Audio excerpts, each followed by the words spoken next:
Well, I already said good morning, so I'll say it again. But anyway, thanks for time coming today. Has everybody met our two guests today? We have representatives from the northeast corner of the county, Lisa Driscoll from Harpersfield, and John Kozier from Stanford. Both are on the Economic Development Committee for the county, and in fact, John is the chair. Welcome. Do you know everybody here? Or have you? I'm Bruce Stahl. Wayne Oliver, there it is. No, let's speak from Sydney. John Cogan. Lisa Driscoll. Michael Bryan, Hancock. Chris Price, Hancock. Sean Letty, county planning. Louisa Santana John of Stanford. And I'm Sean Penshaw. Okay, Economic Development. good. Oh, and I should say, sorry, I never got back to you. Chris has now been officially appointed to the LDC board. Oh, okay. Congratulations. Thank you. So he's fully legit. Legit. Out of the shed. Perfect. We're getting there. Can I have an approval for the minutes of the March 22nd meeting, please? Any discussion? All in favor? Aye. Opposed? Glenn, you want to run through the treasurer's report, please? Yeah, I don't have anything to add under the IDA treasurer's report or the LDC unless there's specific questions. And then we can move on to the loan report. Let me bring up the copy you guys have, because I have the draft copy. Oops. Wrong copy.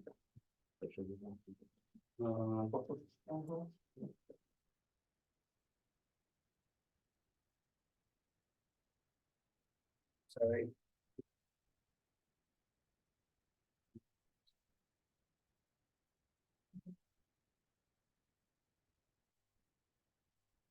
Okay, so on our loan report.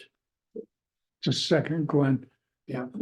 Lisa and John, because we're being recorded and ultimately it's uploaded to Facebook or YouTube.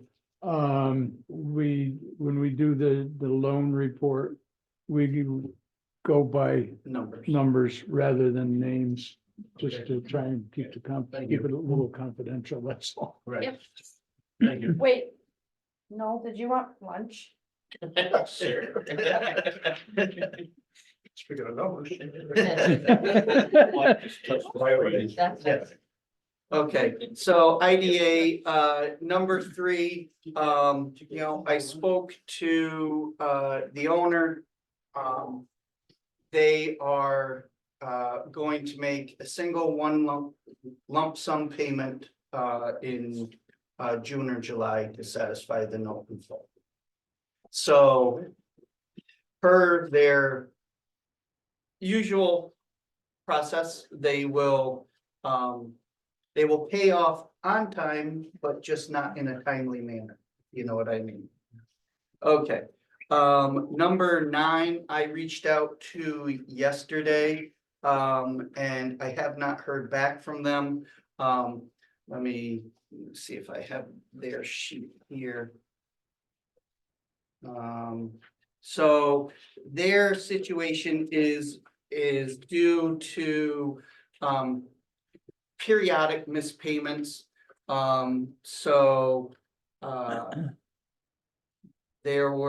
had a mispayment in May of 23, a mispayment in January and February of this year, and they're currently late for April. At times they have made double payments, but which they thought would catch them up, but there were previous mispayments. It's like in June or in August for the last couple of years, they would miss a payment. And so we're working out that discrepancy. Is that still considered a timing issue when they receive their funding? We've talked about that before. That's what they say, and Sean has been dealing with them, and it's all been very friendly and whatever, and I'm just gonna be a little bit harsher and, just impress upon them the importance of staying fully current. And, with whatever changes they need to make in their process to do that. I don't, yeah, so ultimately it is a timing issue and they think it's okay for us to be last, and it's not okay for us to be last all the time. Let's see, number 13, 14, 15, that is with our attorney. There's an appearance coming up in May. He will be representing us there to see what the next steps are there. Number 16, that is with Carly. I think there were some updates that went out in between our last meeting regarding the situation there. Oh, yeah. So there was a situation where the owner of number 16, who is still the owner of the business, believes that they made a sale to another entity, but it was a invalid deed because it didn't address the priority lien holders. So basically, the people who we had several months ago turned down for a loan just wasted another $35,000. So as far as, I feel bad for them, but as far as the IDA is concerned, our position remains the same. So have we started foreclosure proceedings or? No, we have not, because the other one has, and ultimately through that process, will be taken care Our of as position well. is the same regardless of who starts the proceedings. Yes. Yeah. Yeah, Because we're in second. we're in second, but the first is, the sum of the two notes, the first and the second, should be covered through, even a foreclosure sale. There's enough assets and. Yes. Then, number 19, I am, trying to work with, it's not a lot outstanding, but still, he's fallen behind over the winter. Sort of the nature of his business, but he should be pretty flush now with spring sports seasons up at the college. I shouldn't say that. That might be too close. Okay, then moving on to the LDC side, yeah. Just a second, Glenn, let me, we have two separate corporations, the IDA and the LDC, the Local Development Corp. We're in the process of moving our lending now. All our loans are coming through the Local Development Corp. So the majority, or not the majority, but well, the Yeah. IDA loans are all kind of in a runoff mode. We're just letting them run off. We're not adding anything new. So there's some problem childs in there. We're just kind of letting it sit there and go through the process. The LDC will look a lot better. Yeah. Okay, so number 11 on the LDC. Well, wait, 24? we do- Oh, 24, sorry, 24 on the IDA. I've had some issues getting in touch with him. I do have a new contact to use. His property is listed for sale and, we have good collateral on it. Yeah, it's one that will be cleared up. Number, That, just curious on that Yeah. one, was there a hold on payments due to COVID on that one? Looks like it came out in 20. Yeah, so that was for a project back then where he was going to restart his business. And he was working on some deals with some downstate grocery stores. And that didn't work out, and then his personal life just fell apart. And so he's gathering himself back together, and now it's time to, come So there back. haven't been any payments made? No. is what we're- Yes. For various reasons, okay. Yes, Alright. yeah, Like you said, it's not a lot of money, but but still, yes, yeah. Okay, so number 11 on the LDC, so we do have a, that's a three-way agreement between us, the borrower, and our co-lender on the project.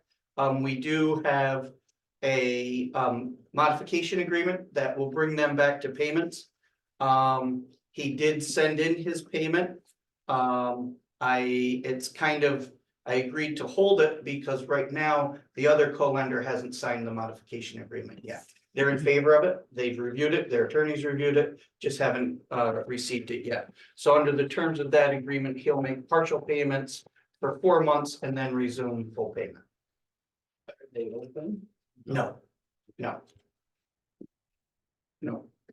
Number 21, they had fallen behind, they have larger payments, so it didn't take long for it to add up. They had some issues within the business, but then also with their accounts, probably related. They missed several payments. This was back in 23. They are on a repayment plan where they pay $300 extra per month in addition to their normal payment. So they're current in those payments, but they still have that balance that will be worked off over time at only $300 a month. So it's gonna be there for a while. It's gonna take a long time, yes. Yeah. Let's see, number 31 and then 34 through 36. Those are due to some issues of non-sufficient funds. They are on automatic payment. They all relate to 2023. We sent a reconciliation sheet proving all the discrepancies. And I haven't received it back yet, but I'm supposed to be meeting with him today after this meeting, or I'm anticipating to. But we will be meeting shortly because the email I sent him got his attention. Number 38, just yesterday, I talked to our attorney who's doing collections for us. I think we discussed him at the last meeting. And he will be getting this file on Monday and working it up. He's looked through some stuff, and on this one, we had previously offered a 50-50 work off on this for a variety of reasons, which I'll go into in more depth if we reach an agreement again. And the attorney feels that that's warranted and we can easily do that. But that will ultimately result in the loss. And that's it. All the other ones through 58 are good. Okay, thanks, Glenn. Can I have a motion to accept the financial reports, pay the bills and approve the loan report? I'll move. Second, I'll second. any more discussion? All in favor? I, Opposed, thank you. Is that LDC that approves that or IDA or? What's that? Well, that's true now that we have. Oh, we have to do, We should do them all separately. right, Well, this is just, that was just for the. just do the IDA, I apologize. Yeah. Yeah, my bad. Yeah, no, because we do it that way. Yeah. We approve them under the LDC. Yeah. Yeah. This, yeah, right now is the IDA. Okay, we'll amend the motion, and is everybody okay with that? Glenn, you want to talk about the audit? Yeah, so I don't know if anybody looked at it, but Yep. The audit was loaded to the drive. I just I'm trying to scan down, I'm having issues with it. So, down at the, the numbers are what the numbers are, and please review them. You will see that it did incorporate the Sewer Works Corporation into the IDA. I was hoping to have that presented as a separate company, but we couldn't, just because we are public authority and it's solely owned by that. So it's consolidated, and that's just the way it's going to stay. But so it does pick up those assets on the books now of the LDC. That did lead to a number of well, before I get to that, so one of the things at the very end that Tabitha has worked on during this year, that's contained in the management report, is that we didn't have any current year findings this year, that we did do all of our payables and receivables in the normal course of business. So that was, a positive there. It did discuss under the report to the board some other issues, and then some end of year adjustments that I would just like to go over, just so, because we were anticipating that there would be, I mean, there's always going to be a handful, just that's the nature of things. But we weren't expecting, this sheet, and I just wanted to go over some of them just so you understand what's going on. And, I just don't want you to think we're doing a bad job. But so if you at the end of the report to the board, there's the adjusting journal entries at the end. There's a couple odd things that they've done.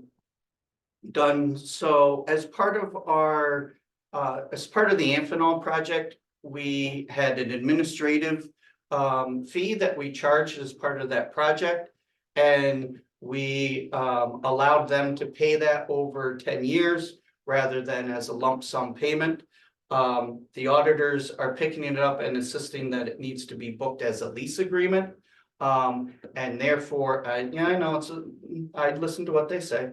And then due to GASB 87, because it's a lease agreement, now we have to show it in a different format as a lease receivable.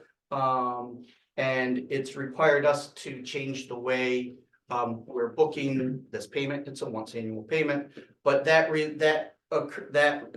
caused a couple of journal items to be necessary. They're calling it a capital lease, and then we have deferred inflow of resources and collections and things of that. There were a number of journal entries necessary to bring the Sewer Works Corporation into the books. So that's that's one on the first page, and the entire last page is attributable to that.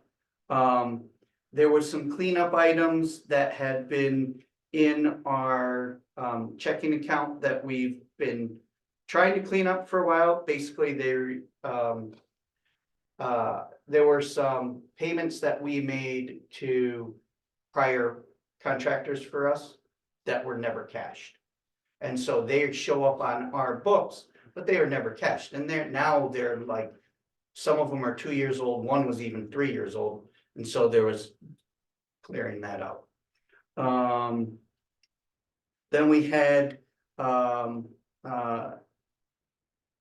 so we had, in a prior year audit, we had we had moved a portion of one of our outstanding debts to an allowance.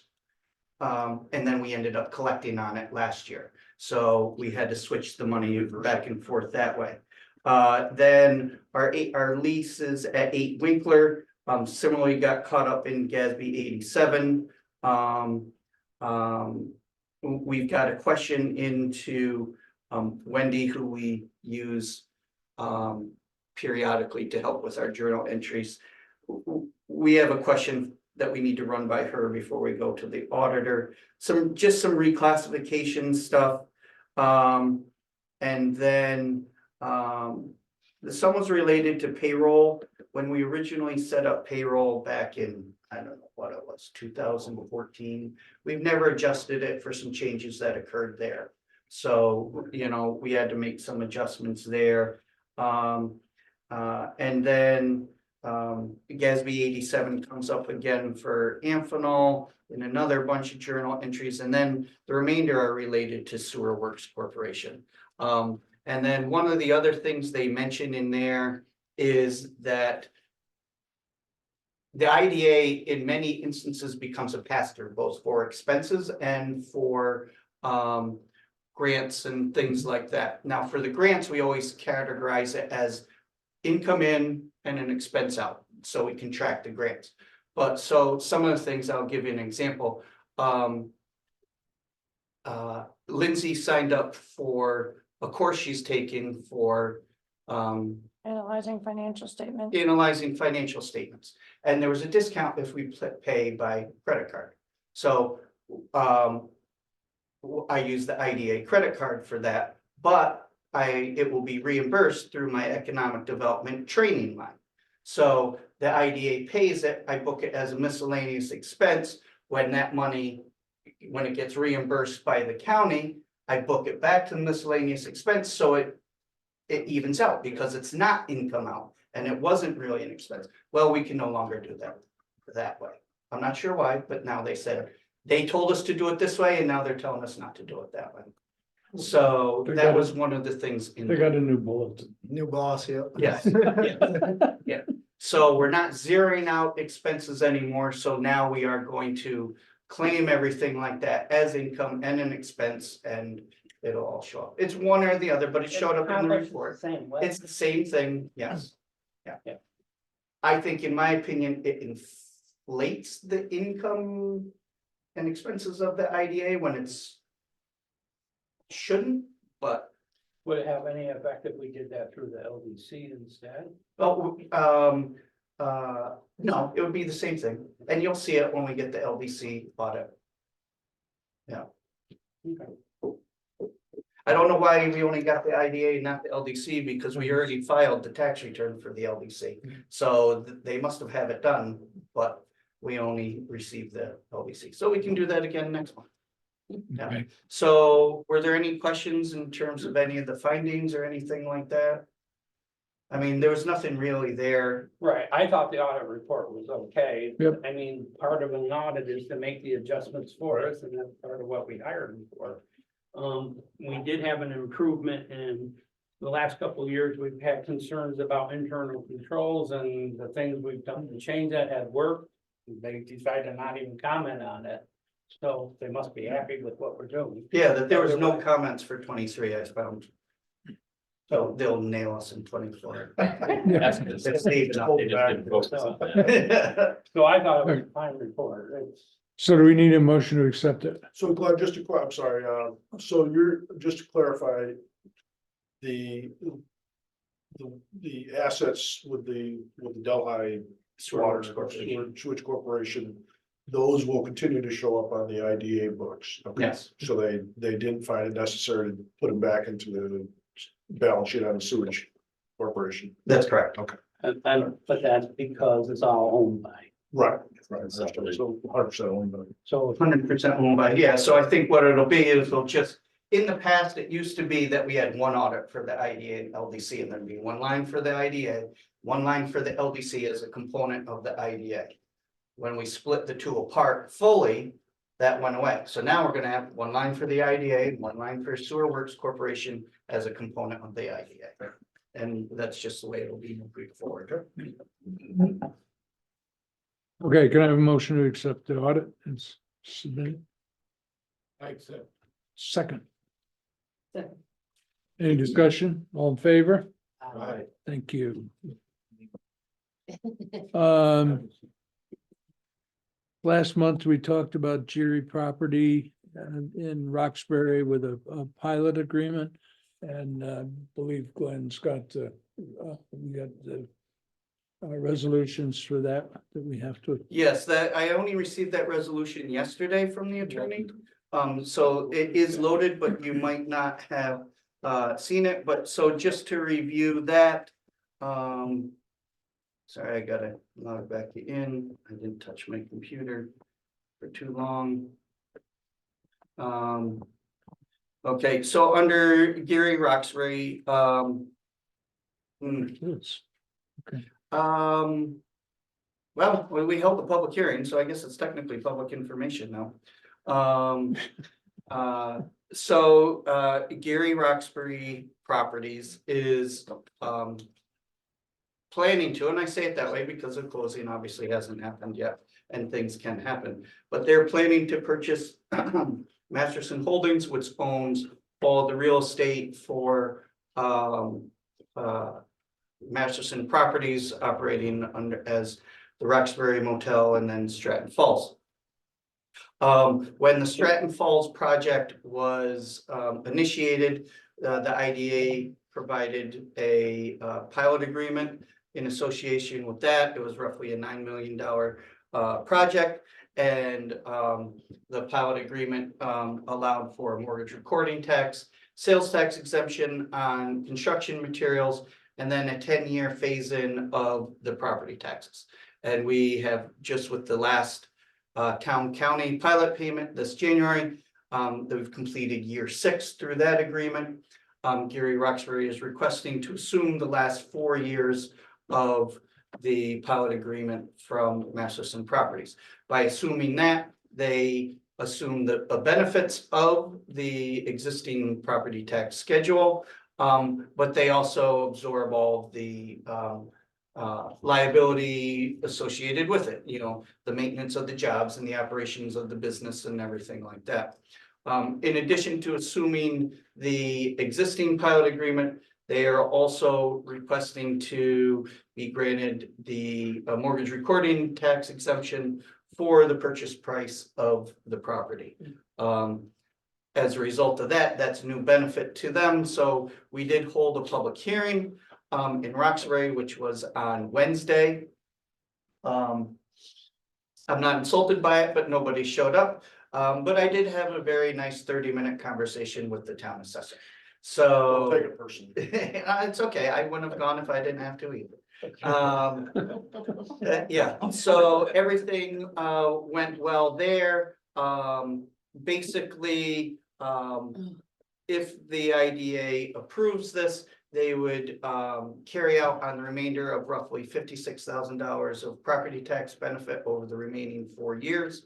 That's across all jurisdictions, town, county, school district, and then receive $150,000 exemption under the mortgage recording tax. And then there was a resolution in there that states just that. And also just the other thing is, because this is just a purchase of property, it's not subject to seeker. It's not an actionable item under seeker, so it doesn't need to be reviewed under seeker. A quick question for you. If they do any improvements within the next 4 years, that assessment gets added on top of the pilot, correct? Yes, so So if they build cabins or something, that would increase and wouldn't be part of the pilot. that's correct. Right. Yes, any new improvements to the property are not subject to the pilot agreement and would come on 100%. Although in conversations with them, they're not planning it. Okay. Yeah. I was just out there Wednesday. I stopped in after the public hearing and yeah, there's no improvements needed to those properties. They're still Yeah. great. Immaculate. Yeah, All right, I'll make the motion. Accept the pilot agreement. Second, please. Second. Any discussion? Glenn, is this one of those that we have to do a roll call. roll Yeah. call? Okay. All right. Let's. Oops, got the wrong one. Bear with me.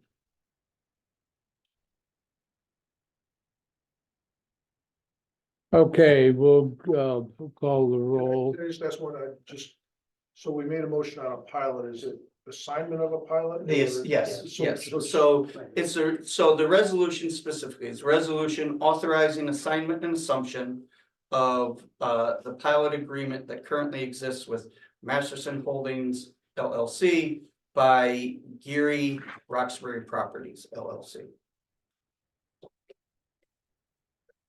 Okay. Bruce, Yes. Florida, Yes. you got Andy mad. Yeah, I know, in my version, Okay. it's switched to Wayne, so Oh, read so- that as all right. Wayne. Yes. Okay. Wayne's okay, Mike, Yes. and I will vote yes, Scott and George. Scott and George are absent. Yeah, so I have to, revise the resolution when we get back to the office. I do take that first one down the road. Yeah. Well, it took them like, I don't know, 3 years to understand that we meet here. So, within, We're at a reasonable time. yes, yes. Okay. By your second term, you will be recognized officially by our government. Yes. I appreciate that. Hey Gwen, just a point of curiosity, what happens to when you have a closing or have a sale of a property with an existing pilot on it? What happens to the fee income? Is that adjusted between the two parties at closing? No, there will No. be a new fee. There is a new fee. It'll be a nominal fee Right. because it's Okay. just an adjustment. All right, thank Yeah. you. The attorney costs will outweigh our fee. Yes, No doubt. yes, Okay. That's not a surprise. yes. And I, in full disclosure, I talked to them what their net out of this was going to be and whether it was worth it or not. And I'm like, well, that's a decision for you to make. And they Yep. felt it was. Yep, So, okay, thanks. Questions? Thank you. Well, saving down the recording fee is worth it. Yeah. On their part. And now, did they pick up the sales tax benefit too, No, since. on new edition? yeah, there'll be no sales tax benefit. Okay, Yeah, because, so that would be associated, the sales tax benefit is not during the length of a pilot, so like if we do. yeah, right. A new project, it's just during the term of construction. Right, So if the term of construction is 6 months, it's only during those 6 months, and then anything after that is subject to sales Okay. tax. Yeah. thanks. I'll stop. No, it's all good, yeah, I should have mentioned that, yes, why it was 0. Site development projects. Okay, so, I didn't have the materials I was hoping for, but so I'll just explain what I was hoping for. So I sat down with a architect last Friday due to we have continuing questions over Sheffield Estates, what we have, what's possible, things of that nature, what it would cost to develop that property and everything like this. I'm speaking a little bit out of turn because I don't have anything in front of you to show at this point. But we had discussed two options. I think ultimately he's going to give us 3 in terms of, not just necessarily what can be done, because we had that from Sean, but providing, magnitude of cost estimates of, okay, you can do this. What is this going to cost in terms of, moving earth, engineering, SWIP if you have to do it, depending on what item or what option, sewer and water extensions, depending on what item or which option we choose. So the option A that we looked at was creating essentially available building pads, not necessarily that it would be, you would automatically go in and build on it, but a flat surface, and one for a 30,000 square foot building, one for a 50,000 square foot building.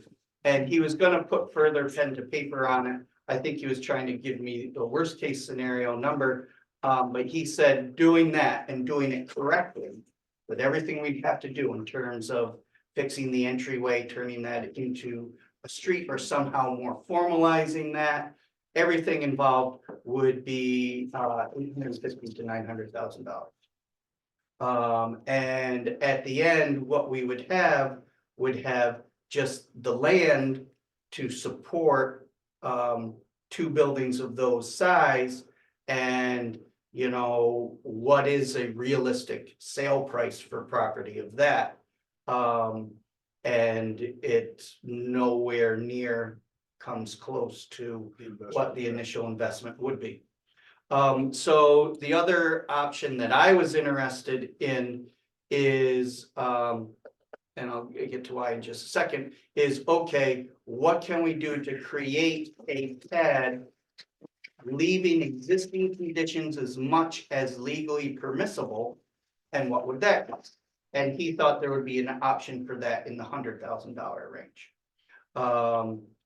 Again, I don't have that stuff now. He said Friday, I asked for Thursday, and apparently he's sticking with Friday, so I'll probably have it at the end. So access in that scenario, I'm just trying to picture the map that we had, would come from where?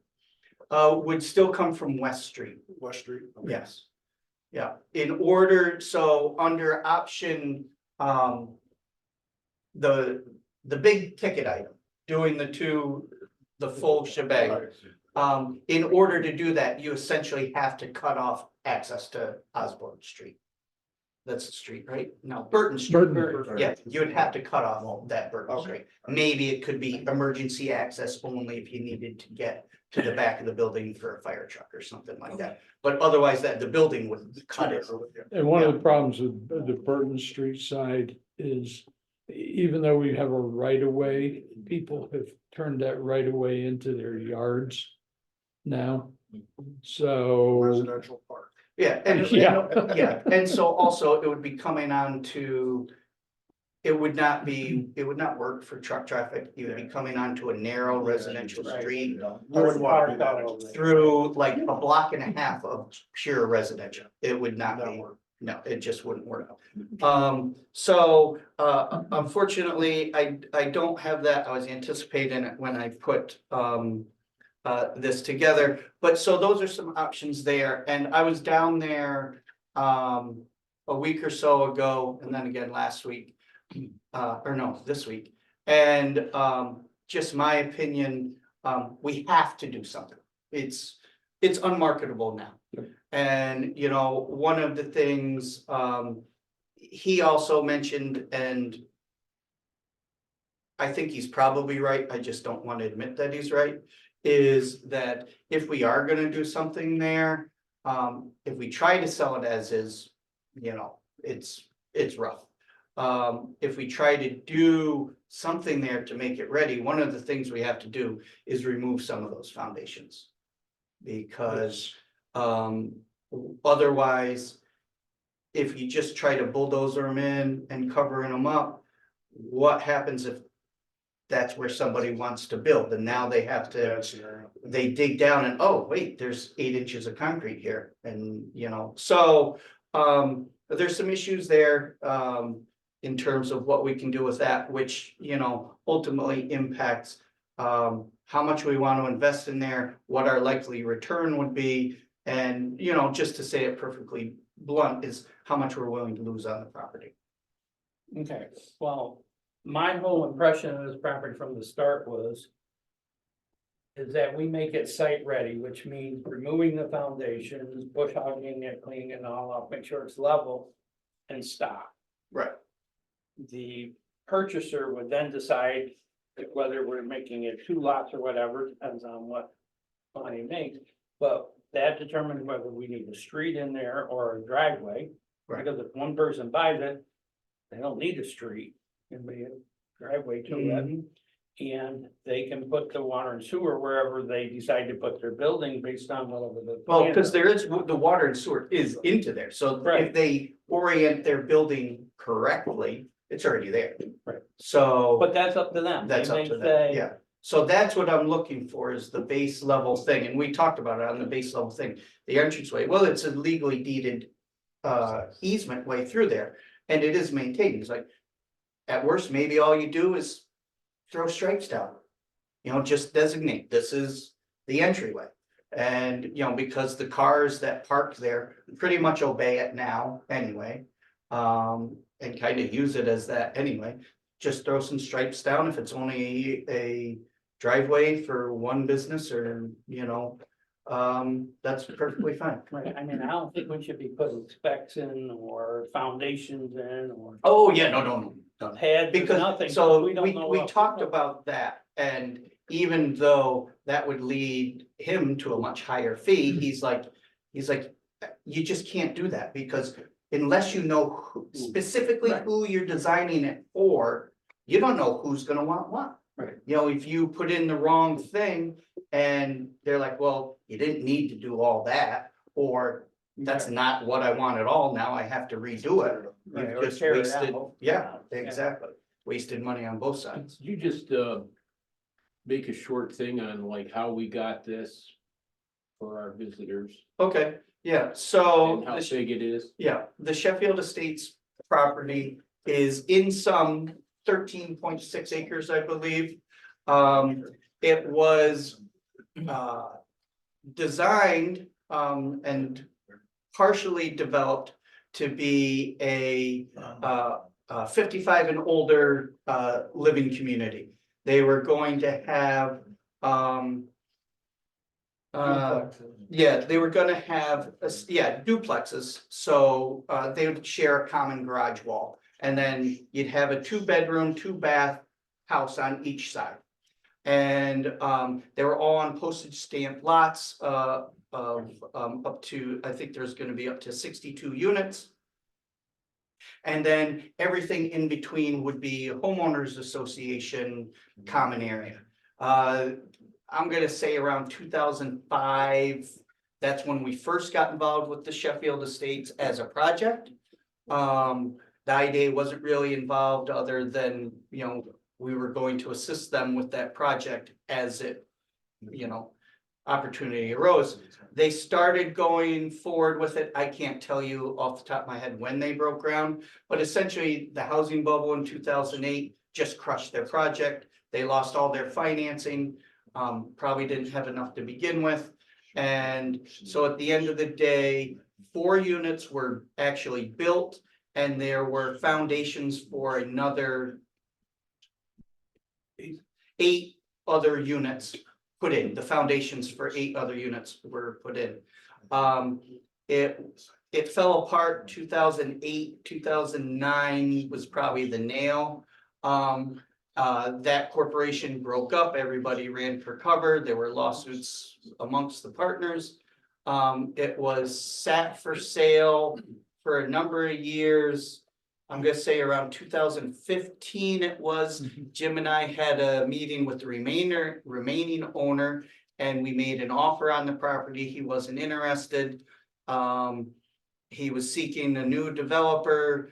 It stayed that way in limbo until 2020-ish, when through his attorney, he reached out to the IDA and asked if if he donated the property to the IDA, would we take it? He was at that point where the value of the donation was more important than the value of a potential sale to him personally. And so the IDA would not be able to provide the tax benefits of the donation, so he donated it to the Delaware County LDC instead.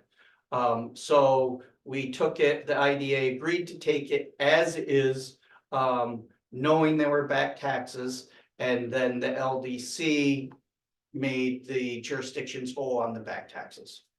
And so currently we own one of the completed houses, and then the remainder of the vacant area. Over time, since the housing development. So it was zoned industrial prior to this project. when this project came about, they agreed to, have the project rezoned. They had to go through a whole process for it, because you can't do spot zoning or something like that, right, Sean? But they had to go through a process and it turned into residential. Yeah, maybe they got a variance, but there was a process they had to go through. And so they got a variance to do this as a housing development. They took what was one big parcel of 13 acres and turned it into 63 individual parcels, so that they could have all the different houses be their own. The remainder, the largest portion being the common area homeowners association. So that's as it currently sits now. However, the variance on allowing it to be residential expired. For lack of better terms, it expired, it reverted back to industrial. Then, as part of the process of it being transferred from the original owner to the LDC, the original owner put in a clause that it could not be used, the land could not be used for residential development. So there's a deed restriction against being able to use that property for residential development. There are some people in the public who say that was dubious on our part, but I think it was a final, from the property owner, saying, well, I couldn't do it, nobody's gonna do it. And so that's where we sit.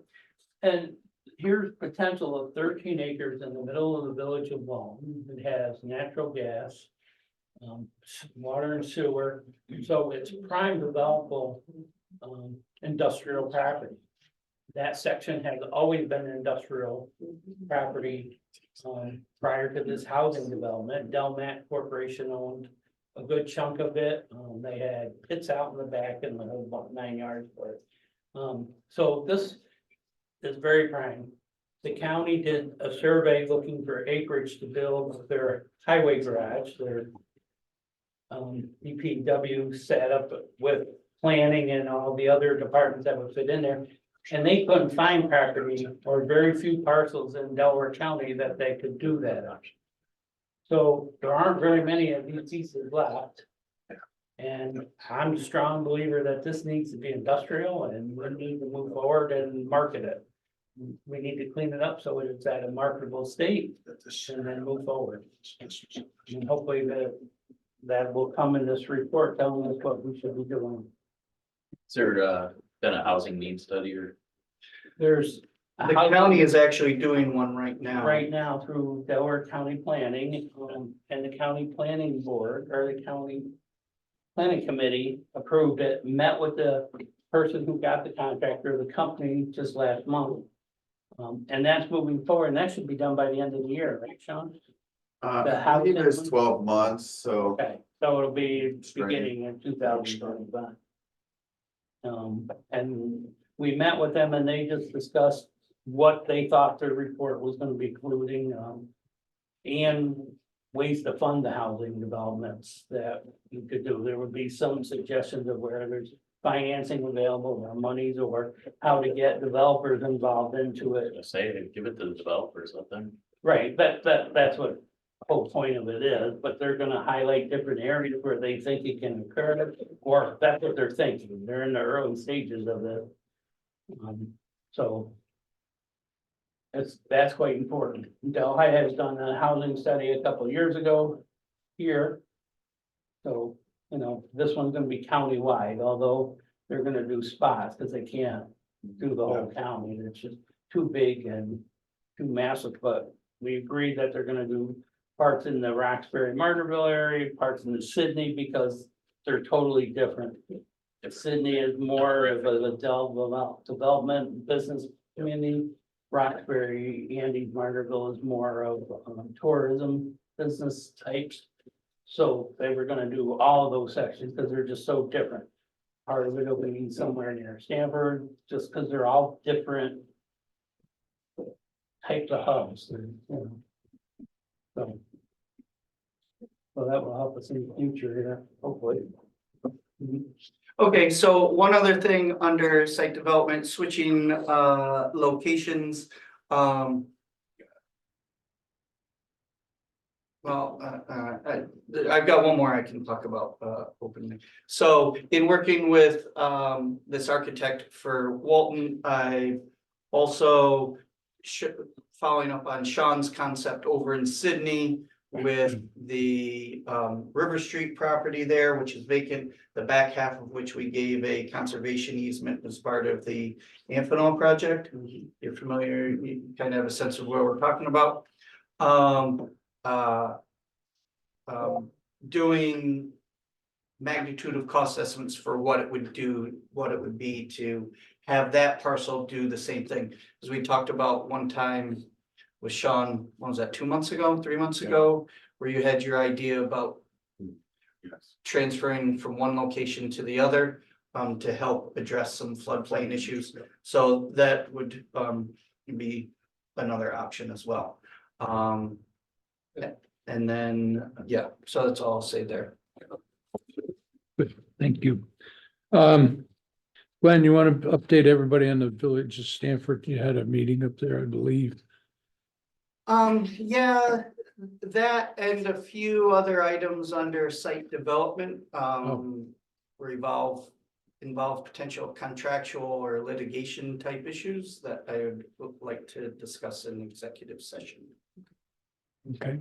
You want to have a motion to go into executive session? Second.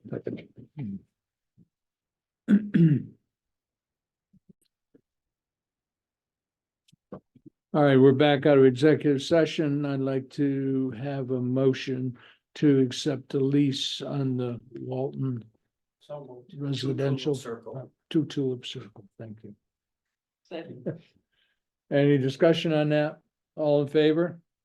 Opposed? Thank you. Glenn, what up, did you get Yeah, I all think your we're good. updates done? Okay. Other old or new business, anybody? We just passed out sheets that came out just recently from the state. When they passed the budget, just a few days ago, part of their budget was this pro-housing, communities program. And all municipalities in the state are being required to get involved with the pro-housing program.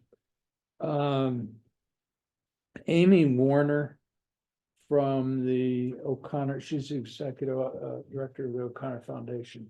She's in the process of going around the county and visiting with every supervisor. I don't know whether she's talked to the two of you or not, but she's making her way around with every supervisor and every mayor in the village. So she's encouraging everybody to get involved with this program, and she's talking about the importance of it. The state has put some teeth into this program in that if you choose not to be a part of the pro-housing communities program, you could lose access to a number of grant programs and loan programs that the state offers. So be aware of that. On the second page, there's a list of the programs that are included at this point, and my understanding is that list is going to grow. So the state's pretty serious about this. And I just wanted everybody to have it as a FYI more than anything else. You're gonna hear more about it. Any other old or new business? All right, then can I have a motion to adjourn the IDA meeting? Second, thank you. And we'll go ahead and we'll open the LDC meeting. I'd like a approval of the draft minutes from February 23. February 2024. 24, yeah. Second. Oh, I'm sorry, that What about should be, that's March 22nd. I forgot to update that line when I did the All agenda. right, So it's actually minutes of March I missed 22nd. that one, sorry. No, that's my bad. Okay, all in favor? Aye. Can I have a motion to accept the treasurer's report, the loan report, and pay the bills? So moved. Second? Discussion? All in favor? Aye. Aye. Opposed? We have two loan applications, so I'd like to go back into executive session. Can I have a motion for that, please? So moved. Second. Thank you. There. Yep. Okay, we're recording again. We just came out of executive session. We have two loans to talk about. The first loan is PMH Holdings. Can I have a motion on that? So moved. Second. Discussion. All in favor? Aye. Opposed? Thank you. The next one is Doggo Bento. And I have a motion to accept that. I'll move. Second. Any discussion? All in favor? Opposed? No, Okay, it's not the next Chobani, folks. Telling you. okay, so that would consider that one approved. Any other old or new business? What? We have to approve the finances for the LDC. We did. We I did. thought we, okay. I thought we deferred them. Yeah, but we did right after the, after we did. the I just approval of the did bills. that before we All went right, dark. that was so long ago. We were just waiting to learn more about Doggo Bento. Oh, yeah. Okay, other older new business? Yeah, I'm gonna have a motion to adjourn. So, Second. second. Thank you much. Oh, wow. Wow, we beat 1 o'clock. I know, I was surprised. Wow. I was expecting Doggo Bento to be a much longer.